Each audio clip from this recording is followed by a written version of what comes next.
Hello guys, ఈ వీడియోలో మీకు నా మార్నింగ్ రొటీన్ అనేది చూపిస్తానండి. అందరు ఆడవాళ్ళకి మార్నింగ్ ఈ బిజీ షెడ్యూల్ అనేది ఉంటుంది, కానీ ఈజీగా మనకి ఎటువంటి టెన్షన్ లేకుండా ఎలా చేసుకోవాలనేది మీకు ఈ వ్లాగ్లో చూపిస్తానండి. ఈ వ్లాగ్ కనుక నచ్చితే మీరు కామెంట్ చేయండి, మరిన్ని వ్లాగ్స్ పెడుతూ ఉంటాను.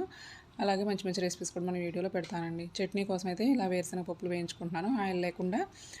పక్కన మా పాపకైతే ఇడ్లీ వేసానండి.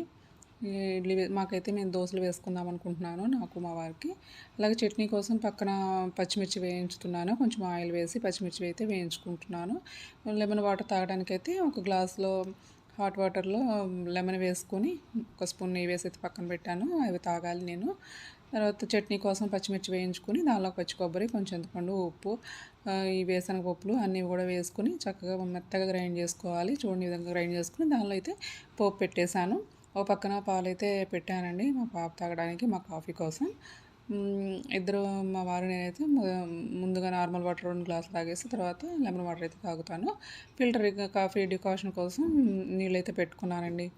ఇలా ఫిల్టర్లోకి 2 స్పూన్లు కాఫీ పౌడర్ వేసుకోవాలి.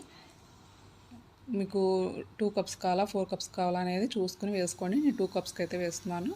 2 కప్స్కి నేను 2.5 స్పూన్స్ అయితే వేసాను. మీకు స్ట్రాంగ్గా కావాలంటే ఇంకా కొంచెం వేసుకోవచ్చు.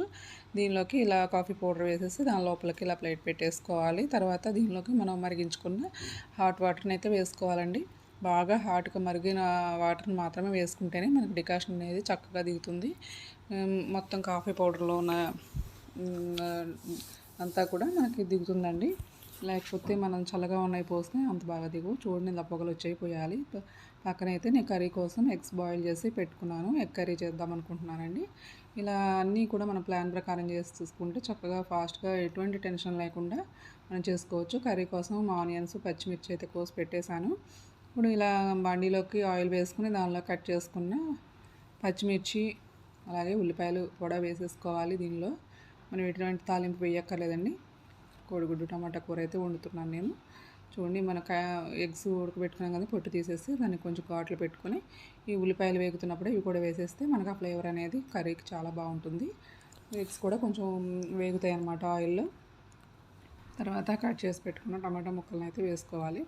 నేను ఒక 2 టమాటాలు పెద్ద పెద్ద సైజువి అయితే వేసాను.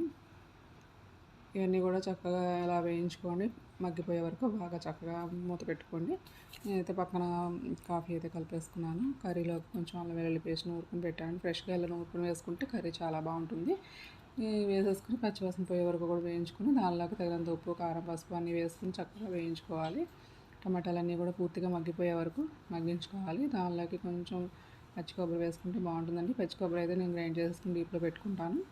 మా కోసం అయితే నేను ఇలా బ్రేక్ఫాస్ట్ రెడీ చేస్తున్నానండి. తర్వాత 9 o'clockకి ఇలా దోసపిండిలో కొంచెం ఉప్పు, సోడా వేసి కలిపేసుకుని ఇలా దోశలు అయితే వేసుకున్నాను. దాని మీద కొంచెం కారం పొడి వేసుకున్నానండి. కూర అయితే రెడీ అయిపోయింది. అలాగే దోశలు కూడా పక్కన రెడీ అయిపోతున్నాయి. చూడండి, ఈ విధంగా రెడీ చేసుకుని దోశలు మనకి పొద్దున్నే బ్రేక్ఫాస్ట్కి అయితే రెడీ చేసుకున్నాను.